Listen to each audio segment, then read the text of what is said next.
ज्ञानाञ्जनशलाकया चक्षुरुन्मिलितं येन तस्मै श्रीगुरवे नमः।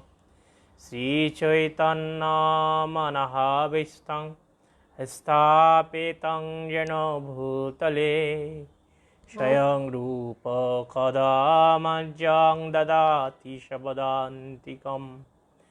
वन्देऽहं श्रीगुरो श्रीयुतपदकमलां श्रीगुरुन् वैष्णवांश श्रीरूपं शक्रजातं सहगण रघुनाथनितां तं सजीवं साद्वैतं सावधूतं परिजनसहितं कृष्णचैतन्यदेवं श्रीराधा कृष्णपादां सहगण ललिता श्रीविशाखान्वितं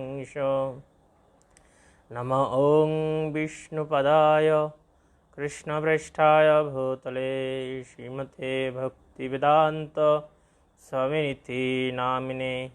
नमस्ते सरस्वती देवे गौरवाणी प्रचारिणे निर्विशेष शून्यवादी पाश्चात्य देशतारिणे।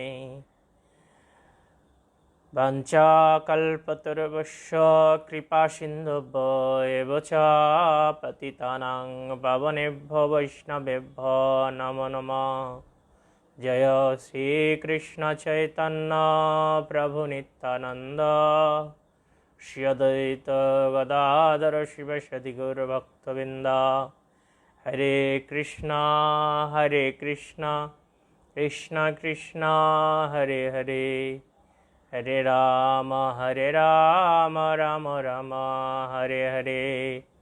ओं नमो भगवते वासुदेवाय, ओं नमो भगवते वासुदेवाय, ओं नमो भगवते वासुदेवाय। नारायणं नमस्कृतं नरं चैव नरोत्तमं देवीं सरस्वती व्यासं ततो जयमुदीरयेत्। मुखं करोति वाचालं पङ्गुलङ्घयते गिरिं यत्कृपातमहं वन्दे परमानन्दमाधवं। श्रीगुरुदिनतारिणं श्रीचैतन्यैश्वरम्।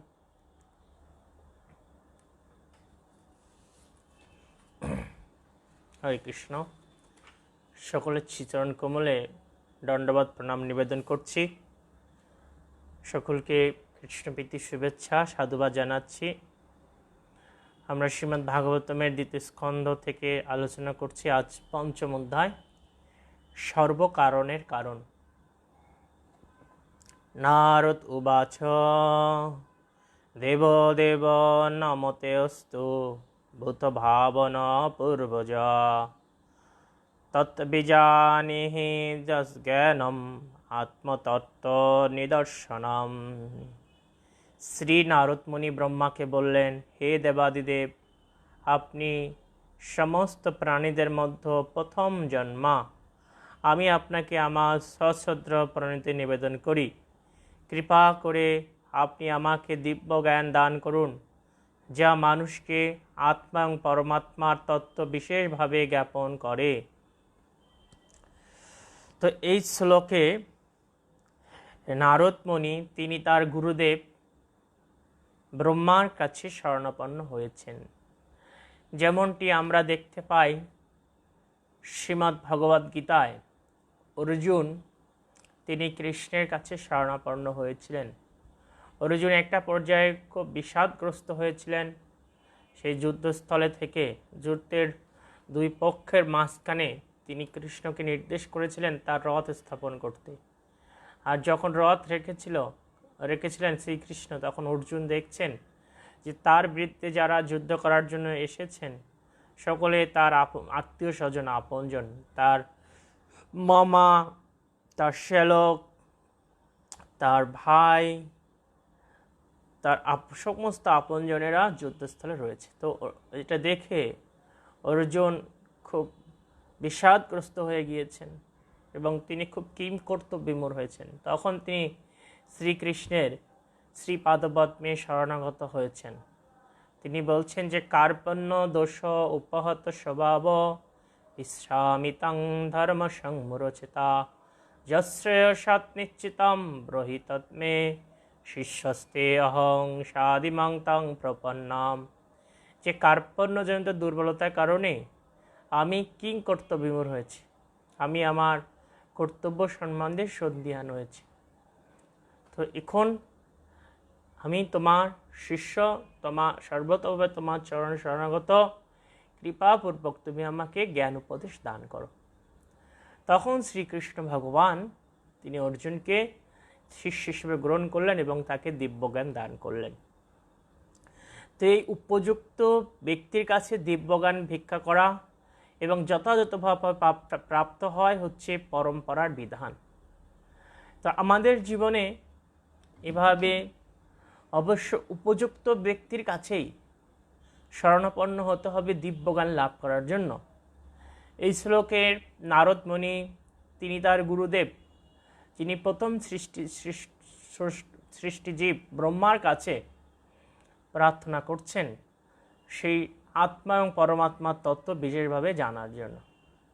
ঠিক একইভাবে আমাদের জীবনেও এই পরম তত্ত্বজ্ঞান জানার জন্য উপযুক্ত ব্যক্তির কাছে শরণাপন্ন হতে হবে। যদি উপযুক্ত ব্যক্তির কাছে আমরা শরণাপন্ন না হই, তাহলে সেই দিব্য জ্ঞান আমরা লাভ করে জীবনকে সুন্দর করতে পারবো না। উপযুক্ত ব্যক্তি কারা? যারা প্রকৃত সাধু মহাত্মা, যারা নিজে আচার করেন এবং প্রচার করেন, যারা ভগবানকে হৃদয় দিয়ে ভালোবাসেন, সেই সাধু মহাত্মার চরণে আত্মসমর্পণ করতে হবে। সেই সাধু মহাত্মা যাদের জীবনে অন্য কোনো অভিলাষ নেই, একমাত্র অভিলাষ কিভাবে ভগবানের প্রীতিবিধান করা যায়, কিভাবে ভগবানের সেই মহিমা প্রচার করা যায়, কীভাবে ভক্তের সেবা করা যায়। এরকম সাধু শরণাগত থাকলে আমাদের জীবনটা সুন্দর হবে এবং আমরা সেই পরম দিব্যজ্ঞান লাভ করতে পারব। তো এখানে গুরুত্বপূর্ণ বিষয় হচ্ছে যে আমাদের জীবনে যদি আমরা এরকম সৎ বৈষ্ণবের শরণাপন্ন থাকি, তাহলেই কেবল আমাদের জীবনটা সুন্দর হতে পারে। শিল প্রভুপাদ বলছেন যে ব্রহ্মা এবং নারদদের পরম্পরায় অধিষ্ঠিত গুরু কখনো টাকা পয়সা আকাঙ্ক্ষা করেন না। তো এটা একজন ভালো ভক্ত চেনার উপায় বা ভালো গুরু চেনার উপায়, যে তারা কখনো টাকা পয়সা আকাঙ্ক্ষা করে না যে আমার এটা দরকার, আমার এটা দাও, সেটা দাও। যেন আমরা অনেক দেখতে পাই অনেক ক্ষেত্রে যে যারা সহজিয়া গুরু গোসাই, তারা অর্থ ছাড়া কোথাও যায় না। কোথাও প্রবচন দিতে যাবেন, সেখানে তারা আগে সেই টাকার বাজেট করে যে আমাকে এত টাকা দিতেই হবে, যদি এত টাকা না দেওয়া হয় তাহলে আমি প্রবচন দিতে যাব না। তো এরকম কোনো সাধু শরণাপন্ন হওয়া আমাদের উচিত না। তাদের শরণাপন্ন হলে আমরা কখনোই পরম জ্ঞান লাভ করতে পারবো না। প্রকৃতপক্ষে এই পরম জ্ঞান অত্যন্ত সূক্ষ্ম। তো সেটা এই পরম্পরা যদি সঠিক না থাকে এবং সৎ সরল নিষ্ঠাবান ব্যক্তির শরণাপন্ন যদি না হয়, তাহলে খুব কঠিন সেই দিব্যজ্ঞান উপলব্ধি করা। একটা বিষয় মনে রাখবেন যে আমি যার কাছ থেকে জ্ঞান লাভ করছি তার চেতনা যেমন, তিনি যে স্তরের বৈষ্ণব ঠিক আমি ততটুকুই লাভ করতে পারবো। আবার একটা বিষয় মনে রাখবেন, আপনি যখন নিজে গ্রন্থ পড়ছেন, আপনার চেতনা যদি তমগুণে থাকে, তা আপনি ভাগবতম পড়লেও তমগুণের জ্ঞান লাভ করতে পারবেন। কারো চেতনা যদি সত্যগুণে থাকে, তাহলে ভাগবতম পড়ে তিনি সত্যগুণের স্তরে ভাগবতমকে উপলব্ধি করতে পারবেন। তো এখানে গুরুত্বপূর্ণ বিষয় হচ্ছে যে অনেকে নিজে নিজে ভাগবতম পড়ে, কিন্তু ভাগবতের অর্থ তিনি হৃদয়গম করতে পারেন না। কেননা তার যেমন স্থিতি, তিনি সেরকম স্থিতি উপলব্ধি করতে পারেন। তাই এই ভাগবতম শাস্ত্র বা বৈদিক শাস্ত্র অবশ্যই আমাদের সাধু মহাত্মার কাছে শরণাপন্ন হয়ে পড়তে হবে এবং তাদের কাছ থেকে শিক্ষা গ্রহণ করতে হবে। ভাগবত পরগিয়া ভাগবত স্থানে একান্ত আশ্রয় করিও চৈতন্য চরণে। একান্তভাবে এই চৈতন্য চরণে আশ্রয় নিতে হবে।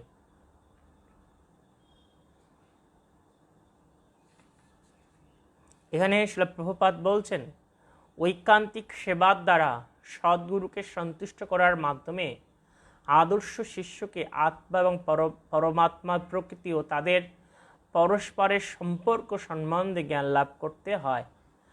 তো এই ঐকান্তিক সেবা যখন শিষ্যের থাকে গুরুর প্রতি, তখন সেই গুরু তার শিষ্যকে সেই পরমাত্মা, আত্মা এবং ভগবত ভক্তির নিগুড় রহস্য শিষ্যকে দান করেন। কিন্তু শিষ্যের মধ্যে যদি এই ঐকান্তিক সেবা ভাব না থাকে, তাহলে সেই শিষ্য গুরুর কাছ থেকে যথাযথ জ্ঞান লাভ করতে পারে না। তো গুরুদেব শিষ্যের ঐকান্তিকতা অনুভব করেই তাকে দিব্য জ্ঞান দান করেন। তো সেই জন্য অবশ্যই প্রত্যেকটা শিষ্যের, যারা প্রকৃতপক্ষে পরম তত্ত্বকে সঠিকভাবে উপলব্ধি করতে চায়, তাদের কর্তব্য ঐকান্তিক সেবাভাব নিয়ে গুরুদেবের শরণাগত হওয়া। আমরা সকলেই অবগত রয়েছি, শ্রীমদ্ ভগবদ্ গীতায় শিষ্যের সংজ্ঞা বর্ণনা করা হয়েছে, 3টা বিশেষ গুণ বর্ণনা করা হয়েছে। 4th অধ্যায়ের 34 নম্বর শ্লোকে তৎবিদ্ধি প্রণিপাতেন পরিপ্রশ্নেন সেবয়া উপদেক্ষন্তি তু জ্ঞানং জ্ঞানিনন্ত তত্ত্বদর্শিন। 3টা গুণ। একটা হচ্ছে সদ্গুরুর শরণাগত হতে হবে, আর বিনম্র চিত্তে প্রশ্ন জিজ্ঞাসা করতে হবে, আর ঐকান্তিক সেবা করতে হবে। তো শিষ্য যদি, তাকেই শিষ্য বলা হয় যিনি সদ্গুরুদেবের শরণাগত। তো আমরা যদি সদ্গুরুদেবের শরণাগত না হতে পারি, তাহলে কিন্তু আমরা শিষ্য নই। তাহলে শিষ্য তখনই হব আমরা, ফার্স্ট কন্ডিশন হচ্ছে সদ্গুরুদেবের আশ্রিত, সৎ পরম্পরায় থাকা। তো যারা এভাবে সৎ পরম্পরায় নেই, তারা আসলে এখনো শিষ্যত্ব পদ গ্রহণ করার সুযোগ পায়নি। তো যারা পেয়েছেন, বিশেষ করে ইসকনের সংস্পর্শে এসেছেন, আপনারা অত্যন্ত সৌভাগ্যবান। তো এখানে আসার পরে আর 2টি কাজ আছে। একটা হচ্ছে অকৃত্রিম সেবা, আর একটা কাজ হচ্ছে বিনম্র প্রশ্ন জিজ্ঞাসা। সংস্কৃতিতে বলা হয়েছে শিষ্যের সংজ্ঞা সম্পর্কে, যিনি ঐকান্তিক জিজ্ঞাসু, তিনি হচ্ছেন শিষ্য। তো শিষ্য যদি এভাবে দিব্য জ্ঞান লাভ করার জন্য ঐকান্তিকতা না পোষণ করে, তাহলে কিন্তু তিনি শিষ্য হতে পারেন না। দেখুন যে এই শ্রীমদ্ ভাগবতমে আমরা প্রথমে স্কন্দ থেকে দেখতে পাচ্ছি যে শৌনক আদি ঋষিগণ তাঁরা নানা প্রশ্ন করছেন সুত গোস্বামীর কাছে। ঠিক এভাবে পরীক্ষিত মহারাজ তিনি শুকদেব গোস্বামীর কাছে নানা বিষয়ে প্রশ্ন জিজ্ঞাসা করছেন। এই আলোচনায় আমি দেখতে পাই নারদ মুনি তিনি ব্রহ্মার কাছে জিজ্ঞাসা করছেন। তো এটা হলো শিষ্যের কাজ, তার গুরুদেবের কাছে বা যাকে তিনি শিক্ষাগুরু মনে করেন তার কাছে এই পরম তত্ত্ব সম্বন্ধে জিজ্ঞাসা করা। মহাপ্রভুর কাছে যেমন ছিল, সনাতন গোস্বামী জিজ্ঞাসা করেছিলেন, কে আমি, কেন মরে, যারে তাপত্রয়। মহাপ্রভুকে বলছেন যে হে মহাপ্রভু, আমি কে, আমাকে কেন এ তাপত্রয়, ত্রিতাপ ক্লেশ, আধ্যাত্মিক, আদি ভৌতিক, আদি দৈবিক ক্লেশ আমাকে যন্ত্রণা দেয়, যে আমি কে, মহাপ্রভুর কাছে জিজ্ঞাসা করছেন। তো এখন প্রশ্ন হতে পারে, আমরা অনেক শিষ্যরা আছি যাদের মনে এই জিজ্ঞাসাগুলো নেই, তাহলে আমরা কোন স্তরে আছি? অ্যাকচুয়ালি এর কারণ হচ্ছে আমরা এই পরম তত্ত্ব সম্বন্ধে অনভিজ্ঞ, যার ফলে আমাদের মনে প্রশ্ন নেই। তাহলে আমরা কিন্তু প্রকৃতপক্ষে পিছিয়ে রয়েছি। আমরা প্রশ্ন করি যে কি, জড়জাগতিক মানুষগুলো তারা প্রশ্ন করে, নানা বিষয় প্রশ্ন করে।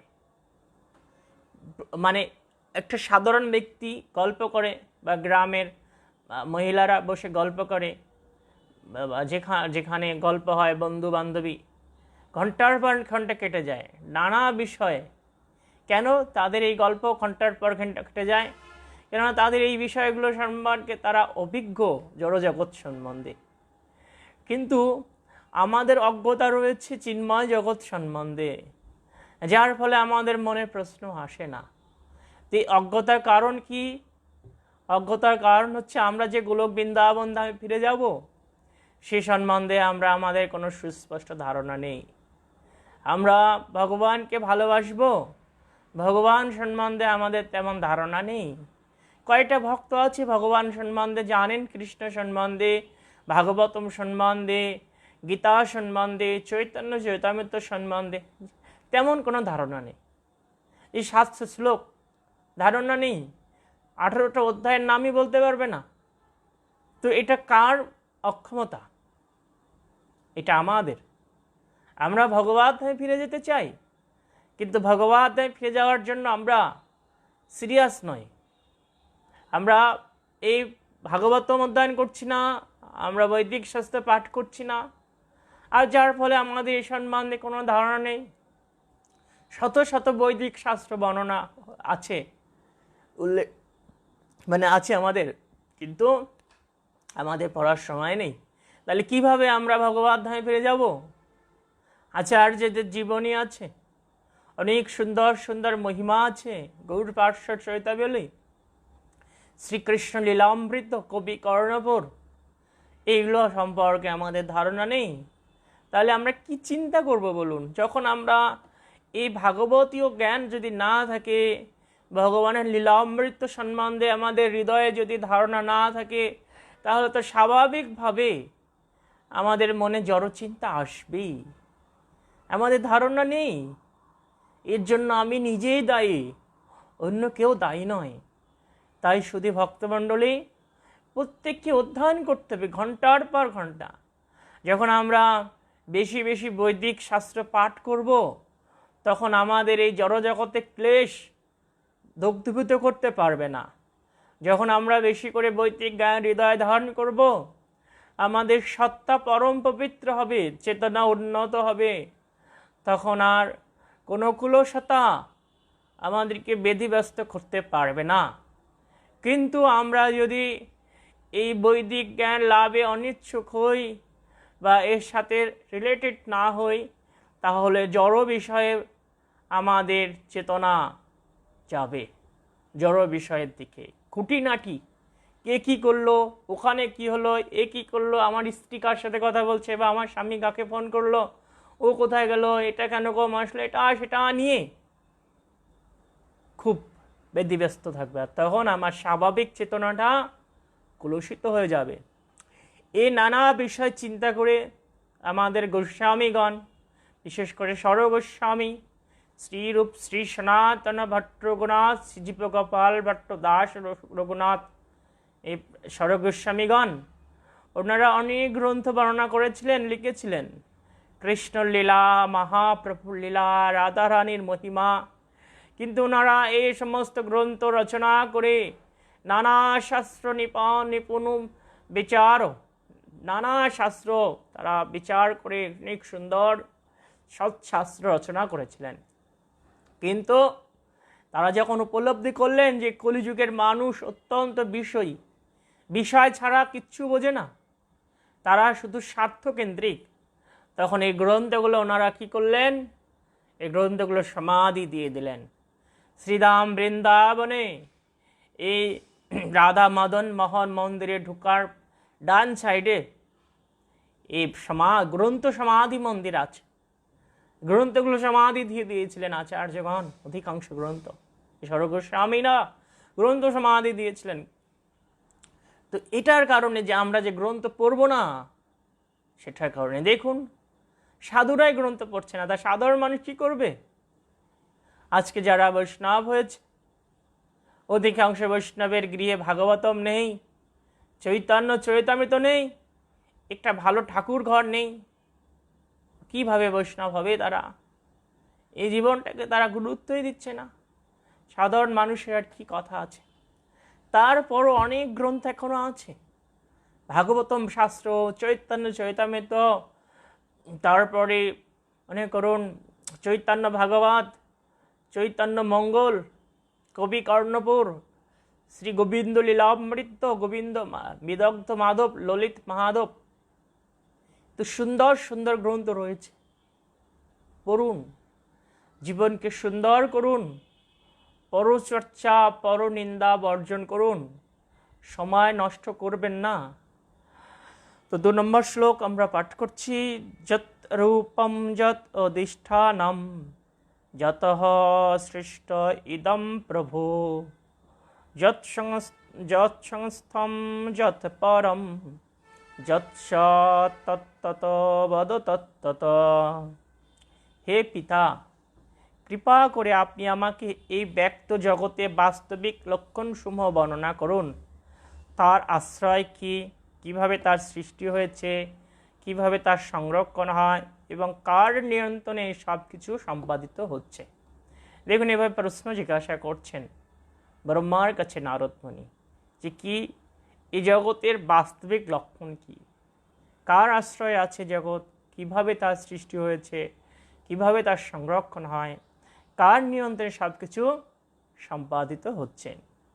3 নম্বর শ্লোক। সর্বম হি এতৎ ভাবান বেদভূত ভব্য প্রভু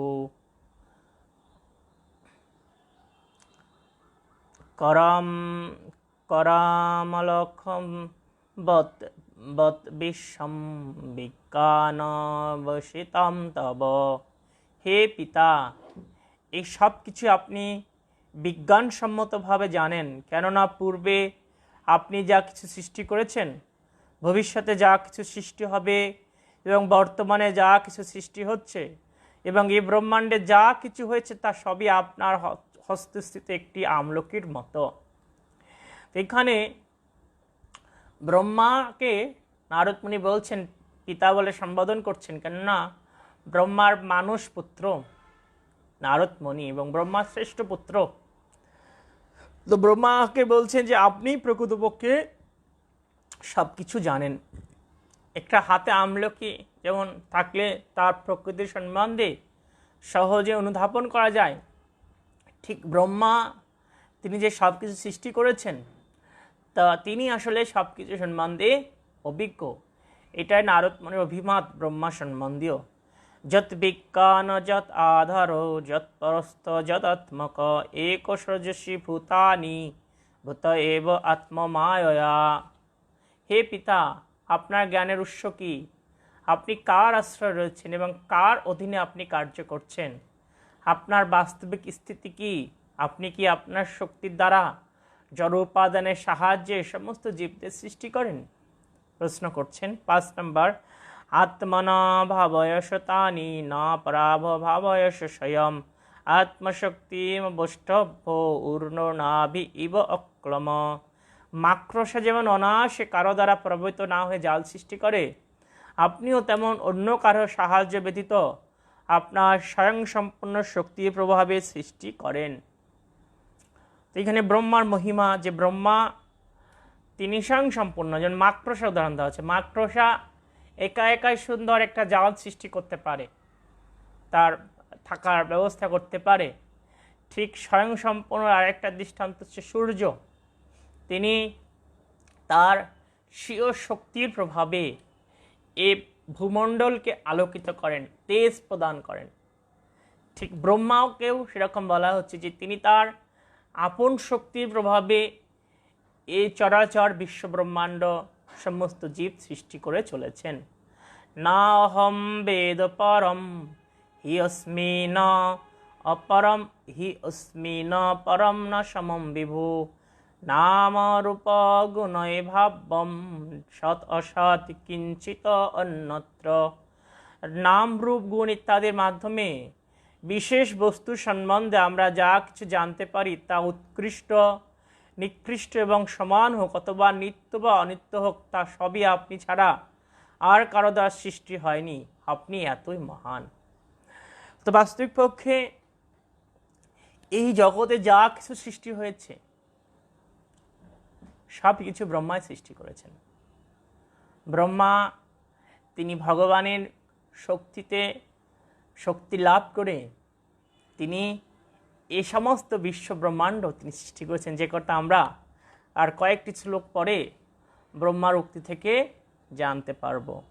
সভবান আচরৎ ঘরম যত্তা পশু সমাহিতা তেন খেদয় সেনস্তম পরাশঙ্কম চ যশস্বসী। আপনি যদি সৃষ্টির ব্যাপারে অত্যন্ত শক্তিশালী, তথাপি আপনি যে পূর্ণরূপে অনুসরণ করে কঠোর তপস্যা করছেন সে কথা ভেবে আমরা আশ্চর্যজনিত চিত্ত অনুমান করি আপনার থেকেও অধিক শক্তিশালী আর কেউ একজন রয়েছেন। তো দেখুন, নারদ মুনির পদাঙ্ক অনুসরণ করে মানুষের কর্তব্য অন্ধের মতো তার গুরুকে সাক্ষাৎ ভগবান বলে মনে না করা।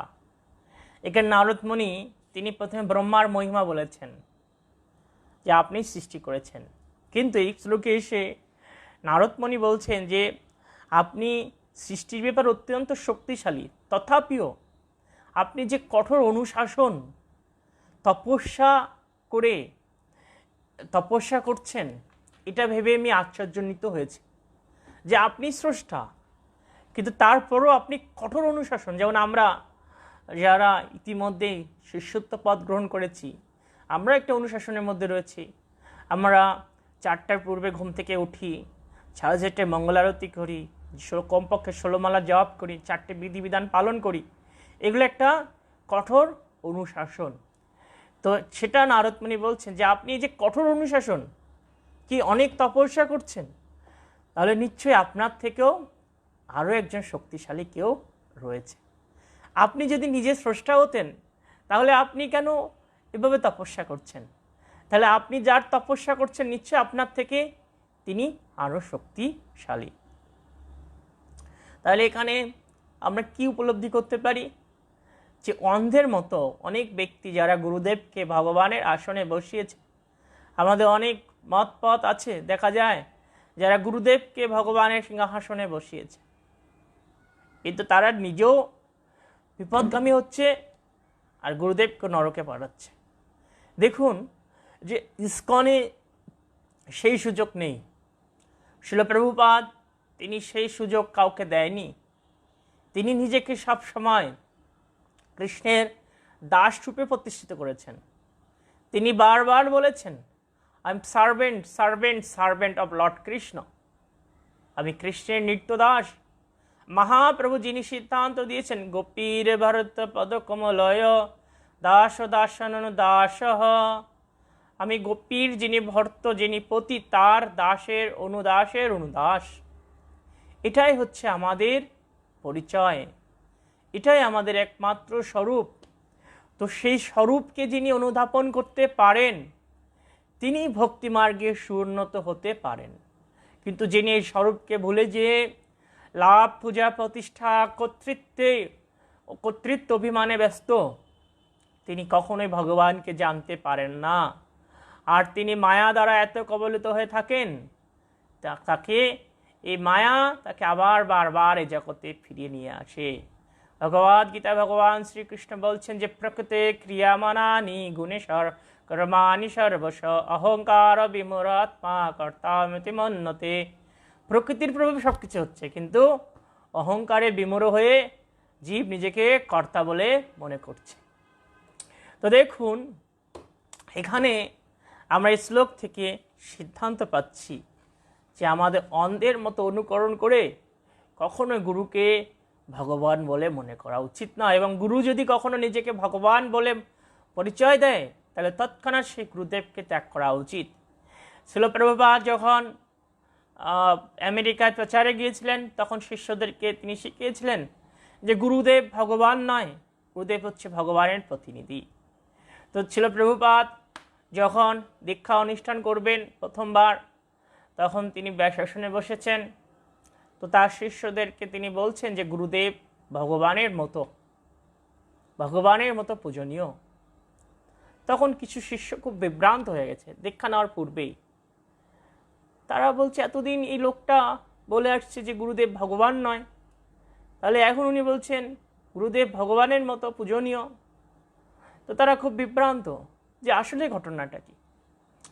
তো কিছু ভক্ত ছিলেন প্রভুপাদের প্রতি অধিক শ্রদ্ধাশীল, তারা ভাবছেন না আমরা এনার কাছ থেকে দীক্ষা নেব।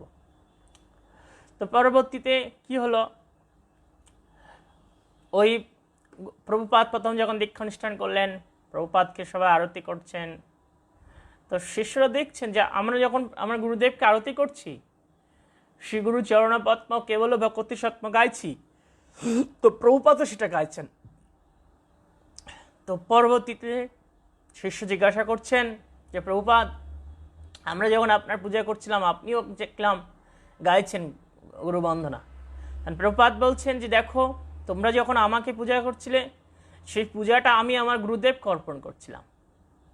তো এভাবে এই পূজাটা আমি যখন আমার গুরুদেবকে অর্পণ করছি, তিনি তার গুরুদেবকে অর্পণ করছেন। তো এটা পরম্পরার মাধ্যমে কোথায় পৌঁছাচ্ছে? শ্রীকৃষ্ণের কাছে। এটা হচ্ছে গুরু সেবার মাহাত্ম্য। যখন কেউ তার গুরুদেবকে সেবা করেন, তখন সেই সেবা গুরু পরম্পরার মাধ্যমে কৃষ্ণের কাছে পৌঁছায়। এবার প্রত্যেকের তার গুরুদেবকে সেবা করা উচিত। তো পরবর্তীতে যে শিষ্যগুলো প্রথমে প্রভুপাদের কাছে আসতে চায়নি, তারা পরবর্তীতে শিল প্রভুপাদ যখন অন্য শিষ্যদের গ্রহণ করেছিলেন, তো অন্য শিষ্যরা শ্রবণ করছিলেন যে প্রভুপাদ, আপনি যে আমাদেরকে একবার বলেছিলেন যে গুরুদেব ভগবান নন, তাহলে আপনি তো আবার বলছেন যে গুরুদেব ভগবানের মতো পূজনীয়, গুরুদেব শিষ্যের কাছে ভগবানের মতো। তো তখন শিল প্রভুপাদ বলছেন যে দেখো, গুরুদেব কখনোই ভগবান নন, কিন্তু শিষ্যের দৃষ্টিতে তিনি তার গুরুদেবকে ভগবানের মতো পূজা করবেন। ভগবান যেমন সম্মানীয়, শিষ্যের কাছে ভগবানের মতো সম্মানীয় হচ্ছে গুরুদেব। জাস্ট শিষ্যের দৃষ্টিতে গুরুদেব ভগবান সমতুল্য, কিন্তু গুরুদেব কখনো নিজেকে ভগবান বলে মনে করবেন না। কিন্তু শিষ্যের দৃষ্টিতে গুরুদেব ভগবান যেমন সম্মানীয়, ঠিক সেরকম মনে করতে হবে। হরে কৃষ্ণ।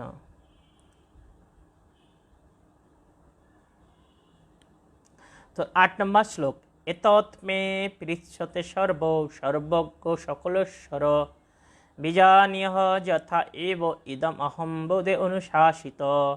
হে পিতা, আপনি সব কিছু জানেন এবং আপনি সকলের নিয়ন্তা, তাই আমি যে সমস্ত প্রশ্ন আপনার কাছে করেছি, আপনি কৃপা করে আমাকে তার উত্তর দিন, যাতে আমি আপনার শিষ্যরূপে তার হৃদয়গম করতে পারি। তো যে কথা কিছুক্ষণ পূর্বে বলছিলাম, যে শিষ্যরা প্রথমে ছিল প্রভুপাদের কাছে আসতে চাচ্ছিলেন না, একটু বিভ্রান্ত হয়ে গেছিলেন, তারা আবার তাদের ভুল বুঝতে পেরে প্রভুপাদের কাছে শরণাপন্ন হয়েছিলেন। অ্যাকচুয়ালি সেটা প্রভুপাদের সংস্থায় যতদিন ইস্কন থাকবে ততদিন কখনোই প্রভুপাদ ভগবান বলে পূজিত হবে না। প্রভুপাদ কীভাবে পূজিত হবেন? একজন প্রতিষ্ঠাতা আচার্য রূপে। যতদিন ইস্কন থাকবে ততদিন ছিল প্রভুপাদকে ইস্কন সংস্থাপক আচার্য হিসেবে, জগৎগুরু হিসেবে প্রত্যেকটি ইস্কন ভক্ত পূজা করবে। কিন্তু কখনো ইস্কন ভক্ত প্রভুপাদকে ভগবান বলে পূজা করবে না, কেননা শিল প্রভুপাদ কখনোই ভগবান হতে চাননি। তাই যে সমস্ত গুরুরা নিজেকে ভগবান বলে দাবি করে, তারা আসলেই ভণ্ড, প্রতারক। তাদের সংস্পর্শ থেকে অবশ্যই দূরে থাকা উচিত, কেননা এদের সংস্পর্শে গেলে কি হবে, এই নিজের যে একটা সুন্দর পারমার্থিক জীবন, এটা নষ্ট হয়ে যাবে। তো এখানে এই 8 নম্বর শ্লোকে নারদ মুনি তিনি অত্যন্ত বিনয়ীভাবে ব্রহ্মাকে বলছেন যে হে পিতা, আমি আপনার কাছে যে প্রশ্নগুলো করেছি, আপনি কৃপা করে তা উত্তর দান করুন, কৃপা করে আমাকে সেটা জানান। আর আপনি আমাকে জানান যেন আমি সেটা সুন্দরভাবে হৃদয়গম করতে পারি। এই যে বিনম্র ভাব যদি শিষ্যের কাছে না থাকে, তাহলে কিন্তু শিষ্য মানে এই গুরু কৃপা লাভ করতে পারে না। এই বিনম্র ভাব হচ্ছে একজন ভক্তের শ্রেষ্ঠ গুণ, যার মাধ্যমে তিনি সকল বৈষ্ণবের হৃদয়কে জয় করতে পারেন। কিন্তু শিষ্যের মধ্যে যদি এই বিনম্র ভাব না থাকে, তাহলে তিনি কখনোই ভক্তি জীবনে উন্নত হতে পারবেন না। এই বিনম্র ভাব লক্ষ্য করেই বৈষ্ণবেরা ভক্তকে কৃপা আশীর্বাদ দান করেন। ব্রহ্মা উবাচ সমকরণিকস্য ইদম বৎসতে বিচিকিৎসম যৎ অহম চোদিতস্য মম ভগবত বীর্য দর্শন। ঋষি ব্রহ্মা বললেন, হে বৎস নারদ, সকলের প্রতি কৃপা পরবশ হয়ে তুমি এই সমস্ত প্রশ্নগুলো করেছ, কেননা তার ফলে পরমেশ্বর ভগবানের পরাক্রম দর্শন করে অনুপ্রাণিত হয়েছি। যে এখানে ব্রহ্মা প্রথমে নারদমণিকে ধন্যবাদ জ্ঞাপন করেছেন। কেন ধন্যবাদ জ্ঞাপন করেছেন? যে নারদমণি কৃষ্ণ সম্বন্ধে প্রশ্ন করেছেন, ভগবানের মহিমা জানার জন্য প্রশ্ন করেছেন। আর এর ফলে যারা প্রকৃত বৈষ্ণব, তাদের কাছে যখন কৃষ্ণ সম্বন্ধে প্রশ্ন করে, তখন তারা খুব অনুপ্রাণিত হয়, তারা খুব সন্তুষ্ট হয়। যেমনটি পরীক্ষিত মহারাজ যখন কৃষ্ণ সম্বন্ধীয় প্রশ্ন করেছিলেন শুকদেব গোস্বামী, তখন শুকদেব গোস্বামী অত্যন্ত সন্তুষ্ট হয়েছিলেন। ঠিক এখানে আমরা দেখতে পাচ্ছি যে ব্রহ্মা বলছেন যে আমি খুব অনুপ্রাণিত হয়েছি তোমার এই ভগবৎ সম্বন্ধীয় প্রশ্ন জিজ্ঞাসা শ্রবণ করে, এবং তুমি যে প্রশ্নটা করেছ সেটা যে তোমার শুধু নিজের জন্য নয়, এটা আমি অনুধাবন করেছি। তুমি যে অত্যন্ত কৃপা পরবশ হয়ে সমস্ত জীবের জন্য এই প্রশ্নটা করেছ। তো দেখুন যে আমাদের এমন প্রশ্ন করতে হবে যা সকল জীবের মঙ্গল বিধান হয়। তো এই কৃষ্ণ সম্বন্ধীয় জিজ্ঞাসা, ভগবত তত্ত্ব সম্বন্ধীয় জিজ্ঞাসাই হচ্ছে সমস্ত জীবের প্রকৃত মঙ্গলের কারণ। আমরা 10 নম্বর শ্লোক পাঠ করব। না অনিনৃতম তব তচ্চ অপি যথা মাম প্রব্রিয় বিশিভ অবিজ্ঞায় পুরমত্তম এতাবস্তম যত হিমে। তুমি আমার সম্বন্ধে যা বলেছ তা মিথ্যা নয়, কেননা যতক্ষণ পর্যন্ত কেউ আমার থেকে পরম সত্য পরমেশ্বর ভগবান সম্বন্ধে অবগত না হয়, ততক্ষণ পর্যন্ত সে অবশ্যই আমার বীর্যবতী কার্যকলাপ দর্শন করে মোহিত হয়। তো এখানে দেখুন যে ব্রহ্মা স্বীকার করছেন যে তুমি আমার সম্পর্কে যা বলেছ, যে কি বলেছিলেন নারদমণি, যে আপনি যদি পরম শক্তিশালী হন তাহলে আপনি কার তপস্যা করছেন। তা ব্রহ্মা এটা নিষ্কপটে স্বীকার করেছেন যে এটা মিথ্যা নয়, সত্য। কিন্তু যেটা বুঝতে পারে না যে আমার উপরে কেউ আছে, সে আমার এই বীর্যবতী কার্যকলাপ দর্শন করে খুব মোহিত হয়। এরকম অনেক মানুষ মায়া দ্বারা এত মোহিত হয়ে আছে, যার ফলে তারা পরম তত্ত্ব সম্বন্ধে অনুধাবন করতে পারছে না। তো দেখুন এই প্রকার মোহ অর্জুনেরও হয়েছিল। কিন্তু এই যে অর্জুনের মোহ এবং নারদমণির মোহ, এটার কারণ কি? এটা কিন্তু ভগবানের ইচ্ছায় হয়েছিল। অ্যাকচুয়ালি ভগবান অর্জুনের হৃদয়ের বিষাদ ভাব জাগ্রত করেছিলেন, যার ফলে অর্জুন অত্যন্ত বিষাদগ্রস্ত হয়ে কৃষ্ণকে নানা বিষয়ে জিজ্ঞাসা করছে। তখন অর্জুনের প্রতি কৃপা পরবশ হয়ে ভগবান শ্রীকৃষ্ণ তাকে এই দিব্যজ্ঞান দান করলেন। আর এই দিব্যজ্ঞান শুধু ভগবান শ্রীকৃষ্ণ অর্জুনকে দেননি, তিনি অর্জুনের মাধ্যমে সমগ্র বিশ্ব ব্রহ্মাণ্ডের সমস্ত জীবকে এই দিব্যজ্ঞান দান করেছিলেন। ঠিক এই নারদমণি তিনিও যে এই মোহগ্রস্ত হয়েছেন, তো এটাও হচ্ছে কারণ, হচ্ছে এখানে নারদমণি আমাদের শিক্ষা দিচ্ছেন। এই নারদমণির মাধ্যমে ভগবান ব্রহ্মাকে অনুপ্রাণিত করে তিনি কি করেছেন, এই সৃষ্টি সম্বন্ধে, আমরা এই অধ্যায়ের নাম কি শুনছি, সর্বকারণের কারণ। এই সৃষ্টি, এই স্রষ্টা, সৃষ্টির রহস্য, সমস্ত শক্তির উৎস সম্বন্ধে সকলকে জানানোর অনুপ্রাণিত হয়েছেন। 11 নম্বর শ্লোক, যেন ছ রচিষা বিশ্বম রচিতম রচয়ামি অহম যথার্ক অগ্নি যথা সম যথা ঋক্ষ গ্রহ তারকা। ভগবান তার স্বীয় জ্যোতি দ্বারা জগৎ সৃষ্টি করার পর তারই শক্তিতে সেই ভগবৎ প্রকাশিত বস্তুকে আমি পুনরায় সৃষ্টির দ্বারা প্রকাশ করি। ঠিক যেমন সূর্য, অগ্নি, চন্দ্র, আকাশ, প্রভাবশালী গ্রহসমূহ, নক্ষত্র আদি প্রকাশিত হয়। দেখুন এখানে খুব স্পষ্টভাবে ব্রহ্মা স্বীকার করছেন যে ভগবান এই জগৎ সৃষ্টি করেছেন, আর আমি তারই শক্তি দ্বারা সেই ভগবৎ প্রকাশিত বস্তুকে পুনরায় সৃষ্টির দ্বারা প্রকাশ করি। তাহলে কত জলের মতো পরিষ্কার হয়ে যাচ্ছে বিষয়টা। আমরা মোহিত হই হয়তো কোনো দেবতার দ্বারা। অনেক মানুষ আছে কালীর উপাসনা করে বা দুর্গার উপাসনা করেন বা অনেক দেবদেবী বা সাধারণ মানুষ উপাসনা করে। তো দেখুন সমস্ত দেবদেবী কিন্তু প্রকাশিত হয়েছে ব্রহ্মার মাধ্যমে। তা ব্রহ্মা এখানে কি স্বীকার করছেন? ব্রহ্মা স্বীকার করছেন যে ভগবান সব কিছু সৃষ্টি করেছেন, তারপরে আমি তার শক্তি নিয়ে এই সৃষ্ট বস্তুকে আবার পুনরায় রূপদান করেছি।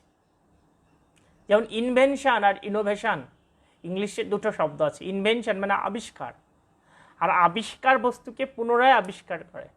যেমন বিজ্ঞানীরা প্রকৃতপক্ষে কোনো কিছু ইনভেনশন করতে পারে না, তারা ইনোভেশন করে।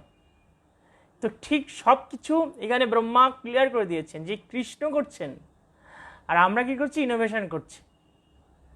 আমরা এটা রূপদান করছি মাত্র। বুঝতে পেরেছেন? যেমন কেউ অন্ন রান্না করছে, তো ভগবান সব কিছু অ্যারেঞ্জ করে দিয়েছেন, আর আমরা কি করছি, তাপ প্রয়োগ করে সেটা একটা রূপদান করছি। ঠিক ব্রহ্মা আমাদেরকে এটা শিক্ষা দিচ্ছেন। যেমন এখানে তিনি বিভিন্ন প্রভাব, মানে তিনি শক্তিশালী সূর্য, চন্দ্র, অগ্নি, আকাশ, বিভিন্ন গ্রহসমূহের নাম উল্লেখ করেছেন। এগুলো ঠিক সব কিছু ভগবানের শক্তিতে প্রকাশিত। তাহলে আমরা এই শ্রীমদ্ ভাগবতম পড়ে কি উপলব্ধি করতে পারছি যে ভগবান তিনি কত শক্তিশালী, এবং তিনি হচ্ছেন একমাত্র পরমেশ্বর ভগবান। তিনি ব্রহ্মসংহিতায় বলছেন, যস্য প্রভা প্রভবত জগতদন্ধ কোটি কোটি শেষ বসুধাভি বিভূতি ভিন্নাম তৎ ব্রহ্ম নিষ্কলম অনন্তম শেষভূতম গোবিন্দাম আদিপুরুষম তমাং ভজামি। আমি পরমেশ্বর ভগবান আদি পুরুষ গোবিন্দের ভজনা করি। ব্রহ্মজ্যোতি নামক যার অনন্ত অসীম এবং সর্বব্যাপ্ত দেহ নির্গত রশ্মিসতা হচ্ছে বৈচিত্র্যপূর্ণ পরিবেশ এবং অবস্থার সম্বন্ধে অসংখ্য গ্রহ নক্ষত্র আদি সৃষ্টির কারণ। তো সব কিছু সৃষ্টির কারণকে পরমেশ্বর ভগবান শ্রীকৃষ্ণ। 12 নম্বর শ্লোক, তস্मै নমঃ ভগবতে বাসুদেবায় ধীমহি যৎমায়য়া দুর্জয়া মাম বদন্তি জগদ্গুরুম। আমি পরমেশ্বর ভগবান বাসুদেব শ্রীকৃষ্ণকে আমার সশ্রদ্ধ প্রণতি নিবেদন করি এবং তার ধ্যান করি, যার দুর্জয় মায়া অল্প বুদ্ধিসম্পন্ন মানুষদের এমনভাবে প্রভাবিত করে যে তারা আমাকে পরম নিয়ন্তা বলে মনে করে। তো এই মায়ার কথা বলছেন ব্রহ্মা এখানে, এবং এই শ্লোকে প্রথমেই ব্রহ্মা কি বলছেন, আমি কার ধ্যান করি, নমো তস্মৈ ভগবতে বাসুদেবায় ধীমহি। আমি পরম পুরুষোত্তম ভগবান বাসুদেব শ্রীকৃষ্ণকে আমার সশ্রদ্ধ প্রণতি নিবেদন করি। তাহলে ব্রহ্মা যদি বাসুদেব শ্রীকৃষ্ণের ভজনা করতে পারেন, তাহলে আমাদের কি করা উচিত? অবশ্যই সেই পরমেশ্বর ভগবানের ভজনা করা উচিত। কিন্তু আমরা যদি এখন নতুন মত পথ তৈরি করে বসে থাকি, তাহলে কি হবে? অবশ্যই নরকে পতিত হতে হবে। এখানে আরও একটু বিষয় উল্লেখ করা হয়েছে যে যার দুর্জয় মায়া অল্প বুদ্ধিসম্পন্ন মানুষদের এমনভাবে প্রভাবিত করে, যার প্রভাবে তারা আমাকেই নিয়ন্তা বলে মনে করে। তো এই যারা আজকে মোহিত, অন্য অনেককে, সাধারণ মানুষকে বা কোনো দেবতাকে ভগবান বলে মনে করছে, তারা কিসের দ্বারা মোহিত? মায়ার দ্বারা। এই মায়া অত্যন্ত শক্তিশালী। ভগবদ গীতায় বলা হয়েছে যে দৈব এষা গুণময়ী মম মায়া দুরত্যয়া মামেব যে প্রপদন্তে মায়া মেতং তরন্তি তে। আমার এই দৈব এষা গুণময়ী মম মায়া দুরত্যয়া, আমার এই মায়া অত্যন্ত দ্রুতক্রমণীয়। কিন্তু কে মায়াকে অতিক্রম করতে পারে? মামেব যে প্রপদন্তে মায়া মেতং তরন্তি তে। যিনি আমাদের আশ্রয় গ্রহণ করেন, তিনি এই মায়াকে অতিক্রম করতে পারেন। দেখুন, যে পাশ্চাত্যবাসী যে সমস্ত ব্যক্তিরা এখন বৈষ্ণব হয়েছেন, তারা একটা সময় মদ, গাঁজা, নারী এগুলো নিয়ে পড়েছিল, কিন্তু আজকে ওনারা বৈষ্ণব হয়েছেন, ভগবানের চরণে আশ্রয় গ্রহণ করেছেন, যার ফলে এখন শুদ্ধ বৈষ্ণব, শ্রেষ্ঠ বৈষ্ণবীয় পদ ওনারা অর্জন করার সুযোগ লাভ করেছেন। এটা কিসের মাধ্যমে? এটা ভগবানের চরণে প্রপত্তি স্বীকার করার জন্য। তাই কি বলা হয়েছে? মামেব যে প্রপদন্তে, যিনি আমাতে আশ্রয় গ্রহণ করেন, তিনি মায়া মেতং তরন্তিতে, মায়াকে অতিক্রম করতে পারেন। তো এভাবে আমরা যত ভগবৎ পাদপদ্মে শরণাগত হব, যত ভগবৎ ভক্তি যাজন করব নিষ্ঠা সহকারে, তত মায়ার এই আবরণ আত্মিকা এটা উন্মোচিত হবে, তত আমরা কৃষ্ণের স্বরূপকে বুঝতে পারব। তাই কি করতে হবে? শ্রীল প্রভুপাদ বলছেন, দুধ জ্বালানোর সাথে তুলনা করেছেন এই ভক্তি জীবনকে। দুধ যত জ্বালানো হয় তত এটা গাঢ় হয়, তত এর স্বাদ বৃদ্ধি পায়। ঠিক যত আমরা কৃষ্ণ ভাবনা অনুশীলন করব, তত এর শুদ্ধতা বৃদ্ধি পাবে, তত আমাদের শরণাগতি বৃদ্ধি পাবে, তত আমরা দিব্য আনন্দ পাব, তত আমরা ভগবানের নিকটবর্তী হব। শ্রীমদ্ ভাগবতমে একটা উদাহরণ দেওয়া হয়েছে যে যখন কোনো ক্ষুধার্ত ব্যক্তি অন্ন গ্রহণ করে, তো প্রতি গ্রাসে গ্রাসে কি হয়? তার ক্ষুধা নিবৃত্তি হয়, তুষ্টি হয় এবং পুষ্টি হয়। ক্ষুধা নিবৃত্তি হচ্ছে প্রতি গ্রাসে গ্রাসে, তুষ্টি হচ্ছে, এবং প্রত্যেক গ্রাস অন্ন খাওয়ার ফলে তার পুষ্টি হচ্ছে। ঠিক যখন কেউ কৃষ্ণ ভাবনা অনুশীলন করে, ঠিক এই কৃষ্ণ ভাবনা অনুশীলনের মাধ্যমে তার কি হয়? পরমেশ্বর ভগবানের প্রতি তার আসক্তি বৃদ্ধি পায়, তিনি মায়া থেকে মুক্ত হন এবং উত্তরোত্তর কৃষ্ণ প্রেম লাভ করার সুযোগ পান। তো এটা যার যত কৃষ্ণ ভাবনা অনুশীলন নিষ্ঠা সহকারে রয়েছে, তিনি তত এগিয়ে যেতে পারবেন। তো এটা আমাদের উপর নির্ভর করছে। শ্রীল প্রভুপাদ তিনি উপদেশামৃত গ্রন্থের তার হৃদয় অনুভূতি ব্যক্ত করেছেন যে এই কৃষ্ণ ভাবনামৃত আন্দোলনের প্রগতি নির্ভর করছে অনুশীলনকারীর মনোবৃত্তির উপরে। যিনি অনুশীলন করছেন তিনি কেমনভাবে এই কৃষ্ণ ভাবনা গ্রহণ করেছেন, তার মনোবৃত্তির উপর নির্ভর করছে তিনি কতটুকু এগিয়ে যাবেন। যেমন কেউ যতটুকু জলে নামে ততটুকু তার শরীর ভিজবে, ঠিক আমরা যতটুকু এই কৃষ্ণ ভাবনামৃতে অংশগ্রহণ করব, ততটুকুই আমরা কৃপা লাভ করতে পারব। তাই আসুন আমরা আরও সুন্দরভাবে কৃষ্ণ ভাবনা অনুশীলন করি, এবং আমাদের জীবনকে সুন্দর ধন্য করে তুলি। 13 নম্বর শ্লোক, বিলজ্জ মানয়াজস্য স্থাতুম ইক্ষপতে অময়া বিমাহিতা বিক্ষত খণ্ডে মম মম অহম ইতি দুর্ধিয়। ভগবানের মায়াশক্তি তার কার্যকলাপের জন্য লজ্জাবোধ করার ফলে ভগবানের সম্মুখে আসতে পারেন না, কিন্তু যে সমস্ত জীব মায়ার দ্বারা মোহিত হয়েছে তারা অবশ্যই আমি এবং আমার এই চিন্তায় মগ্ন হয়ে সর্বক্ষণ প্রলাপ করে। তো দেখুন, এখানে স্পষ্ট বর্ণনা করা হচ্ছে যে ভগবানের মায়া শক্তি কি ভগবানের সম্মুখে আসতে পারেন না।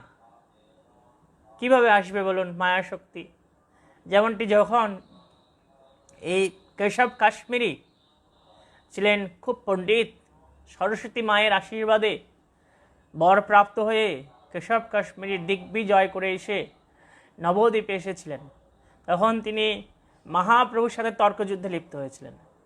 তো একটা পর্যায়ে যখন মহাপ্রভুর সাথে তিনি পরাজিত হয়েছেন, তখন সেই কেশব কাশ্মীরি তিনি সরস্বতী মায়ের কাছে প্রার্থনা করছেন যে, হে মা, কেন তুমি আমাকে এভাবে অপমান করলে? তুমি আমাকে বর দিয়েছিলে যে কেউ আমাকে পরাজিত করতে পারবে না, তাহলে কেন আজ আমার পরাজয় হলো? তখন মাতা সরস্বতী তাকে দর্শন দিলেন স্বপ্নে, বললেন, হে পুত্র, তোমার প্রকৃতপক্ষে আজ পরাজয় হয়নি, তোমার জয় হয়েছে। বলছে, যিনি আমার পরম পতি, যার করুণায় আমি এই জ্ঞান পেয়েছি, যার করুণায় আমি এই বিদ্যা দেবী হয়েছি, আমি কিভাবে তার সম্মুখে এসে তোমাকে সহযোগিতা করব? তো সেরকমই এই শ্লোকে বলা হচ্ছে যে মায়াদেবী ভগবানের সম্মুখে আসতে লজ্জাবোধ করেন। বুঝতে পেরেছেন? মায়াদেবী লজ্জাবোধ করছেন। কেন লজ্জাবোধ করেন? যে ভগবান যেখানে থাকেন সেখানে মায়াদেবী প্রভাব বিস্তার করে না। কেন মায়াদেবীর কাজ কি? ভগবত শক্তিকে যারা ভগবত বিস্মৃতি ঘটানো। কাদের ভগবত বিস্মৃতি করান? যারা, এখানে বলা হচ্ছে, আমি আমার চিন্তায় মগ্ন থাকে। কিন্তু যারা প্রকৃতপক্ষে ভগবানের চিন্তা করেন, ভগবানকে ভালোবাসেন, ভগবানের সেবায় তৎপর থাকেন, তো সেখানে ভগবান সম্মুখ উপস্থিত থাকেন। যেখানে ভগবানের সেবাটা সুন্দরভাবে হয়, ভগবানের পূজা সুন্দরভাবে হয়, সেখানে ভগবান নিত্য বিরাজ করেন। তো যেহেতু ভগবান নিত্য বিরাজ করেন, সেখানে মায়াদেবী আত্মার শক্তি বিস্তার করতে পারে না। তাহলে এই মায়াকে পরাস্ত করার উপায় এখানে বলা হয়েছে। যত আমরা কৃষ্ণের উপস্থিতি অনুভব করব, কৃষ্ণের সেবায় নিজেকে যুক্ত রাখবো, তত মায়াদেবী পরাস্ত হবে। কিন্তু যত কৃষ্ণ থেকে দূরে থাকবো, তত মায়া আমাদেরকে গ্রাস করার চেষ্টা করবে। দ্রব্যম কর্ম চ কালম চ স্বভাব জীব এব চ বাসুদেবাৎ পরব্রহ্মণ্য ন চ অন্য অর্থস্থি তত্ত্বত। সৃষ্টির 5টি মৌলিক উপাদান বা পঞ্চমহাভূত, কর্ম, শাশ্বত কাল, জীবের স্বভাব এবং জীব, এই সমস্তই পরমেশ্বর ভগবান বাসুদেবের বিভিন্ন অংশ, এবং বাসুদেব থেকে এদের কোনো ভিন্ন সত্তা নেই। 15 নম্বর শ্লোক, নারায়ণ পরা বেদা দেব নারায়ণ অঙ্গদা নারায়ণ পরা লোকা নারায়ণ পরামুখা। সমস্ত বৈদিক শাস্ত্র পরমেশ্বর নারায়ণ কর্তৃক প্রণীত হয়েছে এবং সেগুলি তারই নিমিত্ত। সমস্ত দেবতারা তার অঙ্গ থেকে উদ্ভূত এবং তারা সকলে তার সেবক। স্বর্গ আদি বিভিন্ন লোকসমূহ তারই জন্য এবং বিভিন্ন প্রকার যজ্ঞ অনুষ্ঠানের উদ্দেশ্যে কেবল তারই সন্তুষ্টি বিধান করা। দেখুন কত সুন্দরভাবে এখানে সব কিছু খোলস উন্মোচন করা হয়েছে, যে সব কিছু, সমস্ত বৈদিক শাস্ত্র এটা স্বয়ং ভগবান প্রণয়ন করেছেন এবং সমস্ত দেবতারা তার শ্রী অঙ্গ থেকেই উদ্ভূত হয়েছে। সমস্ত যজ্ঞ অনুষ্ঠান তার সন্তুষ্টি বিধানের জন্য। এই কথাগুলো কে বলছেন? স্বয়ং ব্রহ্মা বলছেন। নারায়ণ পরযোগ, নারায়ণ পরম তপ, নারায়ণ পরম জ্ঞানম, নারায়ণ পরাগতি। সর্বপ্রকার ধ্যান এবং যোগ হচ্ছে নারায়ণকে জানবার বিভিন্ন উপায়। সর্বপ্রকার তপশ্চর্যার উদ্দেশ্য হচ্ছে নারায়ণকে প্রাপ্ত হওয়া। দিব্য জ্ঞানের সংস্কৃতির উদ্দেশ্য হচ্ছে নারায়ণের দর্শন লাভ করা। মুক্তির চরম অবস্থা হচ্ছে নারায়ণের ধামে প্রবেশ করা। তাহলে সব কিছু কাকে কেন্দ্র করে হচ্ছে? ভগবান শ্রীকৃষ্ণকে, ভগবান শ্রী নারায়ণকে। তাহলে নিঃসন্দেহে আমরা উপলব্ধি করতে পারছি যে কৃষ্ণ ভাবনা শিল প্রভুপাদের করুণায় আমরা অনুশীলন করছি, এটা আমরা শ্রেষ্ঠ কাজ করে চলেছি। তস্যপি দৃষ্ট ঈশস্য কুটস্থ অখিল আত্মনা সৃজম সৃজামি সৃষ্ট অহম ইক্ষয়া এব অবিচোদিত। তার দ্বারা অনুপ্রাণিত হয়ে সর্বব্যাপ্ত পরমাত্মারূপ তার দৃষ্টিপাতের মাধ্যমেই তিনি পূর্বেই যা কিছু সৃষ্টি করেছেন আমি কেবল তা পুনঃপ্রকাশ করি, এমনকি আমিও তার সৃষ্টি। তো ব্রহ্মা আবার স্বীকার করছেন যে তার দ্বারা অনুপ্রাণিত হয়ে তার সৃষ্ট বস্তুকে আমি সৃষ্টি করি।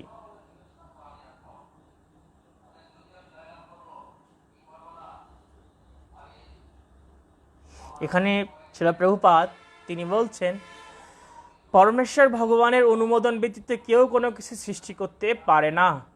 যেহেতু সকলেই তার ক্ষমতা অনুসারে দর্শন করে, সেই ক্ষমতাও জীবের ভগবানকে সেবা করার বাসনা অনুসারে ভগবান দান করে থাকেন।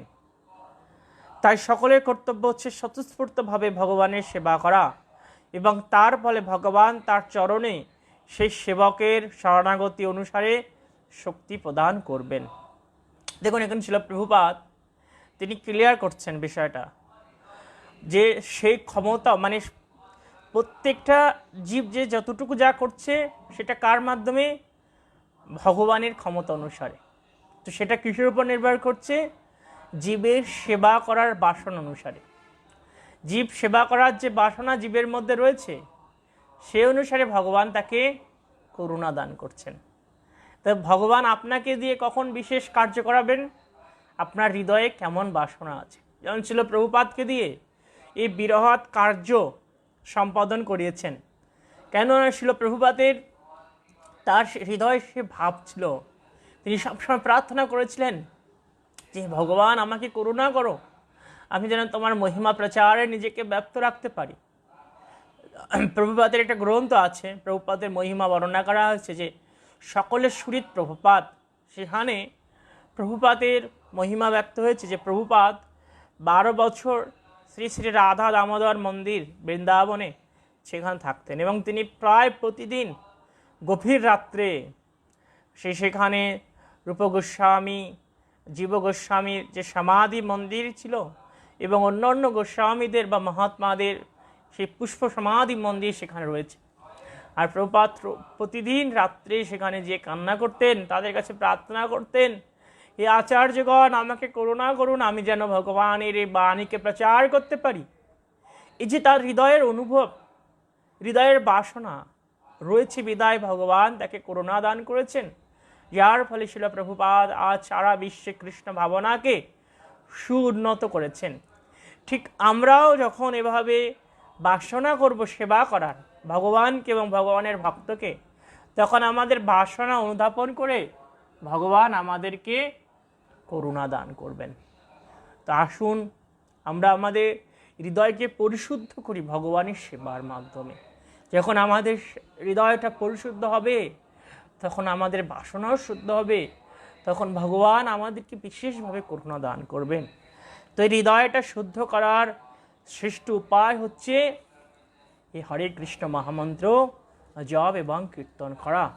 তো যে যত সুন্দরভাবে হরে কৃষ্ণ মহামন্ত্র জপ এবং কীর্তন করবেন তার তত ভগবানের প্রতি শ্রদ্ধা ভক্তি বর্ধিত হবে, তার হৃদয় তত পরিশুদ্ধ হবে, এবং হৃদয় যত পরিশুদ্ধ হবে ভগবান তাকে তত সুন্দরভাবে হৃদয়ে তার কাছে গ্রহণ করবেন, এবং সেই ভক্ত অবশ্যই ভগবানের কাছে ফিরে যাবেন। তো সকলকে অনেক ধন্যবাদ। আপনারা নিয়মিত ভাগবতম পড়বেন। আমি আগেও বলেছিলাম যে আমরা যে শ্লোকগুলো পড়াচ্ছি, যেমন আজকে আমরা আপনাদেরকে যে শ্লোকগুলো দেখালাম, তো যদি আপনারা আগে থেকে পড়েন তাহলে কি হবে, আপনাদের বিষয় সম্বন্ধে আরও ধারণা তৈরি হবে। তো আমার অনুরোধ যে আপনারা প্রতিদিন পড়বেন, যারা এই পাঠ রেগুলার শোনেন আপনারা এই টেক্সটটা পড়বেন। আমরা যখন এই ভাগবতমে কোর্স করেছি মায়াপুর ধামে, তখন আমরা প্রতিদিন ক্লাসের আগে পড়ে যেতাম। আমাদের এক এক দিন এক অধ্যায় 2 অধ্যায় করে পাঠ হতো। তো আমরা প্রতিদিন সে ক্লাসে যাওয়ার পূর্বে সেই লেসনটা অনেক ভালো করে পড়তাম, 1বার 2বার। ঠিক যদি আপনি এটা ক্লাসে বসার আগে পড়েন তাহলে আমার বিশ্বাস যে আপনারা শ্রীমদ্ ভাগবতমের এই শিক্ষা আরও সুন্দরভাবে হৃদয়ঙ্গম করতে পারবেন। কিন্তু যদি নিজে আগে না পড়েন, তো আমরা যেমন এই যেমন 17টা শ্লোক পড়িয়েছি 1 ঘন্টার ভিতরে, তো এটা কিন্তু জাস্ট এটুকুই জ্ঞান হবে, বর্ধিত জ্ঞান আসবে না। তো নিজে পড়তে হবে এবং এই আলোচনা শুনতে হবে, তাহলে আপনাদের এই বোঝার ক্ষমতাটা বৃদ্ধি পাবে এবং আপনার প্রচারে আরও উদ্বুদ্ধ হতে পারবেন।